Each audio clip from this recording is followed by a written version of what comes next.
Pompeo. Good morning, Mr. Secretary. Welcome back to the Hugh Hewitt Show. Thank you, Hugh. It's great to be on with you again this morning. I read the CAVPAC statement that you put out yesterday. It appears as though you believe across the board President Biden has done too little too late. Can that be turned around today and tomorrow? You can always do better. This is the great achievement of mankind. We learn from the things that we got wrong. America, the West, frankly, more broadly, has been on its back foot for months now. We've seen this coming, and we've been reactionary, and that gives Putin the capacity to drive the agenda, drive the mission, set the timing. That always creates risk and opportunity for the bad guy. And Vladimir Putin, who is an evil thug, has taken advantage of that, and much to the chagrin and now much to the detriment of the victims in Ukraine. Now, talk to me about what President Biden should be doing. I'm personally in favor of canceling the State of the Union because I don't think the president is particularly effective communicating, and every time he shows up, I hold my breath. Well, he has an obligation to communicate with the American people not only about why this matters to the United States, the impacts that you can expect if there's a destabilized Europe, but to talk about the things that America can and should do. Yesterday, the statement you were talking about had half a dozen ideas. They're very concrete. One could do them with a stroke of a pen and with urging the American people to get behind the mission set. It starts with flooding the world with American energy, crude oil, natural gas. Drill it, pump it, pipe it, get it on a boat, get it to where it needs to be, drive down prices. Good for us at home, lower prices at the pump, less money to heat your home or cool your home.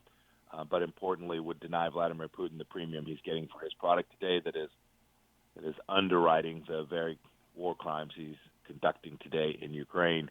We could stop every plane from flying, go to it's called the ICAO. It's a little bit of the weeds, but it's the international body that covers air travel. And you could say no Russian planes going to fly anywhere in the world or land at any commercial airport in the world. If you're an oligarch or the girlfriend of an oligarch, that's bad news. This would end up mattering over the medium and immediate terms. You should be at the UN every day, pounding the table, going to the General Assembly. And I get it. I'm not a UN fan. It does a lot of things that are problematic. But make every country pick a side and tell the world where they sit on this. That would be important to see where countries landed. There are so many tools, and we've waited too long, and then we put sanctions in place, Hugh. And you know how this works, right? It's pretty technical, but you put a sanction in place, and then you give waivers, and it's those waivers that are letting the money out the back door, and Putin can see that. Now, Mr. Secretary, before I go to the specifics, at the same time that we're trying to deter Russia and get them to go back, we're dealing with the Iranians. And if this administration does a deal with the Iranians right now, it will be appeasement on steroids. We should be shunning those talks because, of course, Iran and Russia are in bed with Xi, and you're off to Taiwan this week. Is there any way you foresee the Biden administration doing a deal with Iran against this backdrop? I put out a note last night. Today in Vienna, the United States was at a negotiating table. At that negotiating table, we were sitting on the same side of the table with the Russians and the Chinese, quote, against, end of quote, Iran. That's nutty to give Iran money, the capacity to produce its crude oil and ship it to Russia at a time when Vladimir Putin is invading Ukraine. To sit on the same side of the table with them is disgusting. It is despicable and is an enormous geostrategic mistake to give Iran this capacity. It will put America and Israel at risk. What message does it send to the rest of the adversary, China, Iran, that we are doing that? It is almost unbelievable that we would do that. Pathetic, but also unbelievable. Look, it tells other countries, too, other European nations in the Middle East and in Africa. It says, look, you can work with Russia in certain places, too. We're doing it on something that we care about. We want to give Iran a nuclear weapon. We want to set them on a pathway to a nuclear program. We'll work with them there. They should be locked out of every international institution, and we certainly shouldn't be negotiating alongside them against the Ayatollah. You know this. That's a strategic matter. China, Iran, Russia have enormous shared interests in moving military weapon systems around the world, and Iran will provide enormous support for the Russians. To think that they're winking at each other, looking at each other across the table with the Americans sitting on the side with the Russians, it's incomprehensible to me, Hugh. Now, Mr. Secretary, Germany is incomprehensible to me, but in a good way. And you dealt with them for 4 years as CIA director and Secretary of State. And you know that Angela Merkel was basically the blob in the center of Europe. Scholz has showed up, and all of a sudden, Germany is back defending the West. Are you surprised? I'm heartened. It makes me really appreciate that he feels like he can do that. That the German people are allowing him to do this. He has taken the lead to now say that he's going to ship weapons. Now the proof's in the pudding. Two pieces to this. First, it was great to say we're going to halt the pipeline for a bit. It needs to be completely canceled, and then ultimately demand that the pipeline build be dismantled. This has to be long term. Second, he said they're going to ship weapon systems. Ship them, for goodness sake. Maybe he has. Maybe overnight he did. I haven't been able to find that out. But put him on a plane. Show me a video. We got to get this moving. We are late. We are behind. The Germans shouldn't have been doing this. The Europeans should have been doing this since we've all seen the famous videotape now where President Trump was demanding this 4 years ago. I'm happy that they're doing it. Germany can't be pacifist in the face of this kind of aggression against Europe. They should take the lead. They're a big economy. They now say they're going to get to 2% of their GDP. That's a promise they had made an awfully long time ago. The right number is 4 or 5, Hugh, and they need to get there in an orderly way, but just as expeditious as possible. They have the lead responsibility of providing the security blanket for Europe. Mr. Secretary, when you were at the agency, there was the initial commitment by former President Trump to send javelins and other lethal aid to Ukraine. Most of that, I think, was handled by the agency. I think the Army slow-walked it for a while.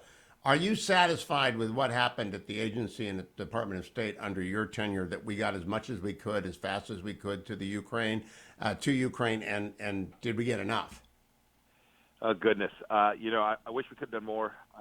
We were moving fast. We were reversing years of American policy where Biden administration, the Obama administration with President Biden as the vice president, was refusing to ship those very systems. It took a while for us to get the pipeline sufficiently full and begin to move that equipment not only into Ukraine but to the right places.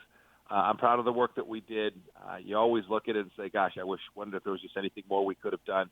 But I am so glad now that we, under President Trump, reversed that policy and began to develop the relationships with the Ukrainian military, not only the pipeline for equipment and materials, but the intelligence relationships. I went down to the Donbass myself to watch what the military was doing down there alongside our team at CIA. We were doing remarkable work, important work.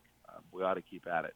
Have we reverted to leading from behind, the famous term that described President Obama's approach, his own term, to the Libya, as it was reported by the New Yorker's Ryan Lizza at the time? Because it seems to me we don't lead. We just do whatever Germany does. So they send 500 Stingers, we send 500 Stingers. EU is going to send fighter jets. That's great. I don't think we're going to send fighter jets. Are we leading from behind again, Secretary Pompeo? It certainly appears that we're following, in the sense of, the EU announced some really harsh economic sanctions. We said, okay, we'll go along too. That's a real mistake. I heard the administration say last week that we couldn't get the Russians kicked out of SWIFT without everyone's support. The truth is, the United States has the capacity to do that alone. I can prove it. We did. We kicked the Iranians out of 50-plus banks out of SWIFT. We did it against Europeans' will, not just when they were passive, but they were working actively to work around our effort to find other, and they couldn't do it. American sanctions alone work. One should lead, and then one should demand that the Europeans get on board instead of following. When I hear President Biden talk about America being back, right? He talks, hey, America is back. I fear that it is back to the foreign policy of President Obama, the kind of policy that allowed Russia to take a fifth of Ukraine and Crimea, and now has permitted Vladimir Putin, who's responsible for this mess, has allowed him to make so much progress in Ukraine. I'm praying for the Ukrainian people today that they'll continue their resistance.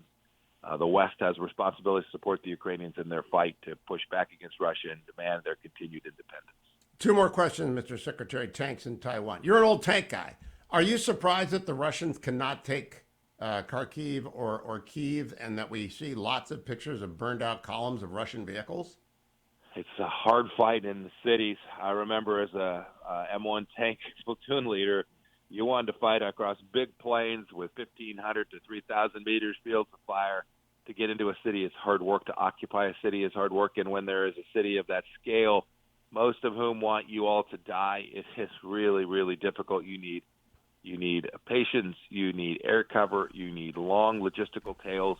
I'm not surprised that they're struggling, but it is a big military that you can see on TV is continuing to advance.